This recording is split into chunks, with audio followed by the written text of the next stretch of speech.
बोले राजा रामचंद्र भगवान की जय हो।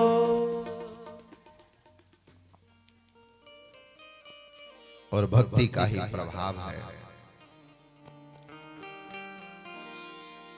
कि आज सबरी को भी राम मिले और हनुमान को भी राम मिले।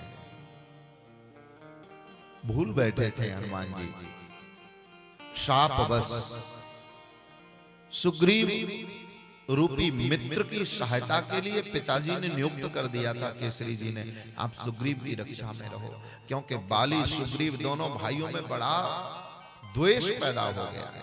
कभी कभी ना जीवन में गलत फहमियों के चलते हम अपनी ही बहुत बड़ी हानि कर लेते हैं। मेरे भाई बहन, जीवन में गलत फहमियां मत पालना। बहुत सारे कितने घर बर्बाद हो जाते हैं, कितने संबंध खराब हो जाते हैं। अगर कोई गलत फहमी मन में आ जाए ना, तो पास में आकर के बैठ करके बात करना, भैया ऐसी बात है, अब बताओ क्या बात है ना। जीवन में थोड़ी छोटी तकरार होती है, लड़ाई झगड़े होते हैं ना, लोग बोलना बंद कर देते हैं। यहां तक कि पति पत्नी में भी झगड़ा होता है ना, बोलना बंद, ठीक है अब बात मत करो। 4 दिन हो गए, 5 दिन हो गए, 10 दिन हो गए, बोल ही नहीं रहे। एक घर में एक छत के नीचे रह रहे, फिर भी बात नहीं हो रही। मित्रों में झगड़ा हो गया, बोले अब भैया बोलना मत हमसे, वो बात नहीं कर रहा। गलत बात है। देखिए, लड़ लेना, किसी संत ने कहा है, बोले लड़ लेना, झगड़ लेना, लेकिन कभी बोलना बंद मत करना, क्योंकि आपके बोलना बंद करते ही आपकी सुलह के सारे रास्ते बंद हो जाते हैं। जब कोई बोलेगा ही नहीं तो भैया अंदर का मैल बाहर कैसे निकलेगा। हो सकता है आप अपनी जगह ठीक हो, लेकिन हो सकता है आप गलत भी हो सकता है हम अपनी जगह ठीक हो लेकिन गलत भी हो सकते हैं किसी बात पर। इसलिए लड़ लेना, झगड़ लेना, लेकिन बोलना बंद मत करना। अगर बोलना बंद कर दिया तो वो संबंध बिगड़ता चला जाएगा। और आप लड़ लिए, झगड़ लिए, तकरार हो गई, घंटे 2 घंटे बाद फिर से बोलने लग गए, है ना, बात होने लग गई। नहीं बोल रहा है सामने वाला तो अपने से भी आप बोल सकते हैं। अगर बोलना चालू रखा तो मन का मैल निकल जाएगा, बातों बातों में दिल की बात सामने आ जाएगी, गलत फहमी आए ना वो दूर हो जाएंगी। वरना मौका परस्त लोग बहुत हैं, आपके घर ही पहुंच जाएंगे, बोले चलो हम डिवोर्स कराते हैं, आ जाओ, हमें फीस दो, चिंता मत करो, हम तुम्हारे संग हैं। पर असल में वो किसी के संग नहीं है, वो मनी राम के संग है। हाँ। लोग तो चाहते हैं आपका नुकसान हो, लोग चाहते हैं आप अलग हो। मिलजुल करके लोग कुछ अच्छा काम कर रहे हैं तो कुछ लोग गलत फहमियां भर देते हैं मन में, बोले भैया ये काम कर कैसे रहे हैं, इतना अच्छा काम कर कैसे रहे हैं। तो गलत फहमियों में मत जाना। हो सकता है कोई तीसरा व्यक्ति तुम्हारे मध्य में फूट डाल करके तुम्हारे किए धराए पर पानी फेर रहा हो। नहीं, गलत फहमियां हो जाती हैं। देखो, बाली और सुग्रीव दोनों एक असुर के पीछे युद्ध करने गए। सुग्रीव को कहा बाली ने, बोले दरवाजे पर खड़े रहना गुफा के, 15 दिन मेरा इंतजार करना, अगर 15 दिन में नहीं आऊं तो तू लौट जाना। 15 दिन तक सुग्रीव भूखा प्यासा दरवाजे पे खड़ा रहा। अंदर बाली युद्ध कर रहा है, गुफा के अंदर से रक्त की धारा बह रही है, नदी बह रही है, खून बह बह के आ रहा है। सुग्रीव घबरा रहा है। मानव स्वभाव से ही ऐसा होता है। सुग्रीव घबरा रहा है, बोले पता नहीं क्या हो रहा है। विश्वास तो है अपने भाई पे कि मेरे भाई को कोई हरा नहीं सकता, मेरे भाई को वरदान है, लेकिन असुर है, कुछ भी हो सकता है लड़ाई में। 15 दिन हो गए, 16 दिन हो गए, सुग्रीव को लगा, बोले अब मेरा भाई वापस नहीं आया।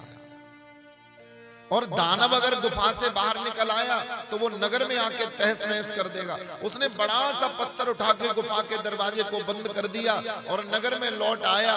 लोगों को लगा कि बाली नहीं रहा, मंत्री महामंत्री आज सबने बाली की अनुपस्थिति में सुग्रीव को राजा बना दिया, लेकिन बाली ने उस असुर को मार दिया। बाहर निकला तो देखा दरवाजा बंद है गुफा का। अरे लगा ये मेरा भाई ही मेरा दुश्मन है, बताओ, दरवाजा बंद करके चला गया। क्रोध में भर के बाली आया और अपनी गद्दी पर जब सुग्रीव को देखा गलतफहमी हो गई, मार मार करके भगा दिया। सुग्रीव डर के मारे एक पर्वत श्रृंखला की एक गुफा में छुप करके रहते हैं। सुग्रीव की पत्नी को बाली ने छीन लिया, छोटे भाई की पत्नी को छीन लिया, और इस बात से परिवार से विहीन दुखी सुग्रीव कंदरा में वास कर रहा है। और आज हनुमान जी भी संग में है। हनुमान जी को राम जी जब मिले तो लेकर के गया, चलो मैं सुग्रीव जी से मिलाता हूं। और राम जी को लेकर के गए तो राम और सुग्रीव जी की यहां पर मित्रता हुई है। अपने दुख को गाया। जगतपति प्रभु श्री राम तो भक्तों के दुख दूर करने के लिए ही वन में आए हैं। भगवान को बड़ा दुख हुआ और क्रोध भी आया, क्योंकि छोटे भाई की वधू पुत्री के समान होती है, और ऐसी स्त्री को कुदृष्टि से देखना ये व्यभिचार कहा जाता है। और ऐसे आतताई पापियों को मारने के लिए ही भगवान ने, धर्म की स्थापना करने के लिए ही भगवान ने अवतार लिया। अधर्म जहां हो रहा होगा राम वहां धर्म की स्थापना के लिए गए हैं। भगवान ने निश्चय कर लिया, बोले मैं तुम्हारे साथ हूं, चिंता मत करो, तुम्हारी पत्नी को भी वापस दिलवाऊंगा, तुम्हारे राज्य को भी मैं दिलवाऊंगा।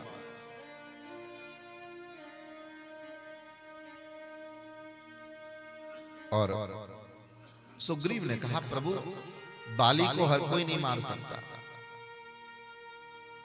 एक परीक्षा लेना चाहता हूं, क्षमा करना मुझे।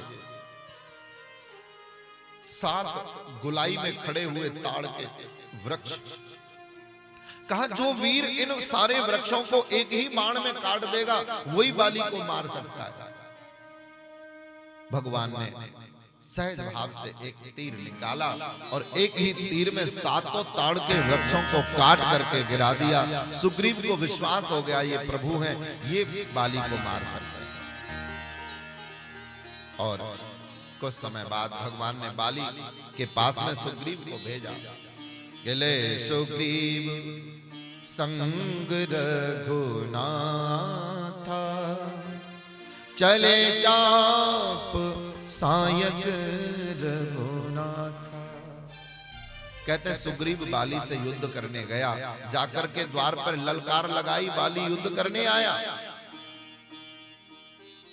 बाली जब युद्ध करने आने लगा तो बाली की जो पत्नी है तारा, तारा सप्त कन्याओं में से एक है। तारा ने बाली के चरण पकड़ करके कहा, हे नाथ, आज सुग्रीव जैसा निबल द्वार पे आके ललकार रहा है तो कोई तो कारण होगा। वो अपने बल से नहीं ललकार रहा है। मैंने सुना है कि 2 धनुर्धारी तेजस्वी 2 दिव्य पुरुष उसके साथ में देखे गए हैं, आप मत जाइए। बाली कहता है, देवी मैं जानता हूं, मेरे दूतों ने बताया है कि वो मर्यादा पुरुषोत्तम प्रभु श्री राम हैं। और देख तू घबरा मत, क्योंकि मेरी राम जी के साथ तो कोई लड़ाई नहीं है, मैंने राम जी का तो कुछ नहीं बिगाड़ा। कह बाली सुन भीरु प्रिय समदर्शी रघुनाथ, जो कदाचि मोहे मारी तो पुण्य होगी सना। वैसे तो मुझे राम जी मारेंगे नहीं, क्योंकि राम जी तो समदर्शी हैं, समान देखते हैं, मेरी उनसे कोई दुश्मनी नहीं है। और अगर कदाचित मार भी देंगे ना तो मैं सनाथ हो जाऊंगा मरने के बाद में, क्योंकि उस पर ब्रह्म परमात्मा के हाथ से मरूंगा तो निश्चित ही मैं उनके धाम को चला जाऊंगा। युद्ध करने के लिए गया, एक बार तो सुग्रीव हार थक के आ गया।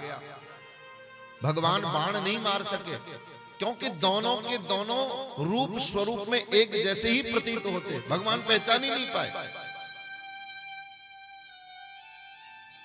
भगवान ने दूसरी बार भेजा सुग्रीव को, अपने गले की माला डाल करके दी और कहा जाओ।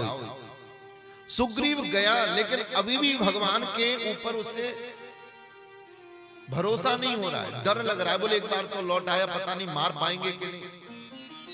लेकिन जब लड़ते लड़ते सुग्रीव हताश हो गया, निराश हो गया और जब युद्ध करते करते पृथ्वी पर गिर पड़ा, उसी समय भगवान ने बाली के सामने आकर के दिव्य बाण का संधान किया और कान तक बाण खींच करके बाली के ऊपर छोड़ा।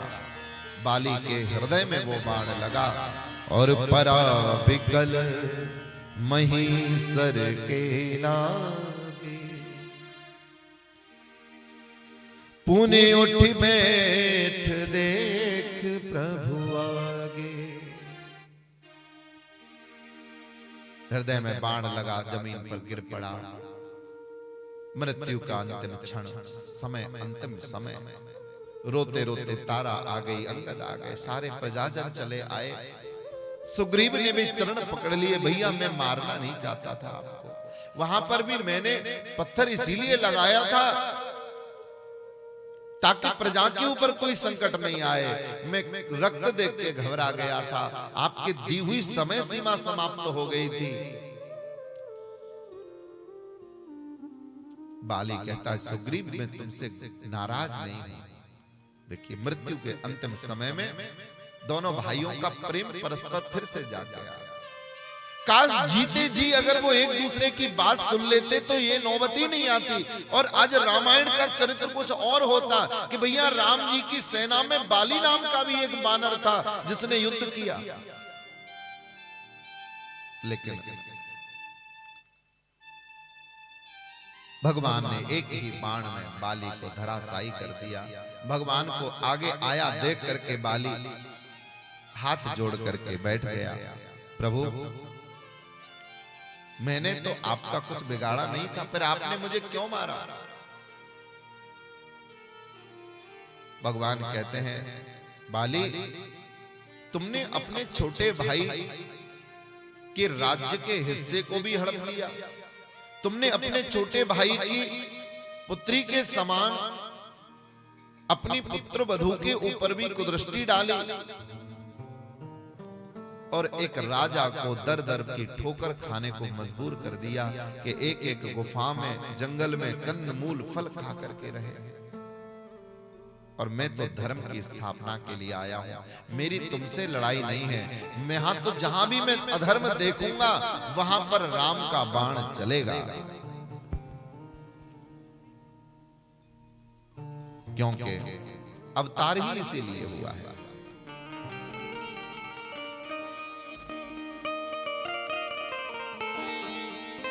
पुनः भगवान ने सुग्रीव को राजा बनाया और सुग्रीव से कहा भैया जानकी जी की खोज करनी है, जानकी जी को ढूंढना है। सुग्रीव ने कहा महाराज अभी वर्षा ऋतु आ गई है, थोड़ी वर्षा ऋतु समाप्त हो जाए, क्योंकि बरसात में नदी नाले सब उफान पर होते हैं, आवागमन का मार्ग अवरुद्ध हो जाता है। इसलिए वर्षा ऋतु के समाप्त होते ही मैं सारी वानर सेना को जानकी मैया को ढूंढने के लिए भेज दूंगा।